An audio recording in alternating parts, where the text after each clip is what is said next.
hozir shu nonini oldiga kirib shuni ko'rib chiqing. Keyin o'zim yana chiqaman, xo'pmi? Biza sizga singlimizni xohlagan paytda haydab, xohlagan paytda olib ketishga bermaganmiz. Kuyov bola odamda subut bo'lishi kerak. Boshda qanaqa va'dalar bergan edingiz? Tinchlikmi? Voy aka, assalomu alaykum. Voy aka, qachon keldingiz? Kelganingizni bilmay qolmiz. Nima bo'pti bu yerda? Mana non. Aka, qo'lingizni bilan bering.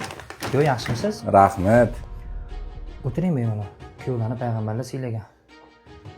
Nima bo'pti bu yerda? Tinchlikmi singlim? Siz bemalol gaplashib turinglar, men opamga qarashib olaman. Yo'q, hammasi yaxshi. Prosta o'rtada ozmuncha gap qochuvdi shunga.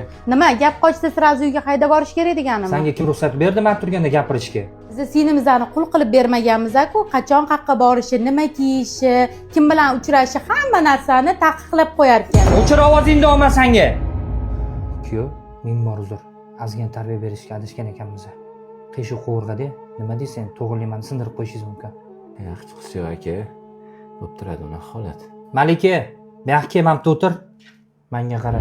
Sani qanaqa kiyim kiyishing, qayerga borishing, nima ish qilishingni ering hal qiladi, san emas. Ering seni rashk qilyaptimi? Demak, seni qizg'anyapti, yaxshi ko'rar ekan. Oila muqaddas, sen ham qarg'asa quloqingni, ursa yelkangni tutib turasan. U xonadonning gapi bu yoqqa olib kelmagan.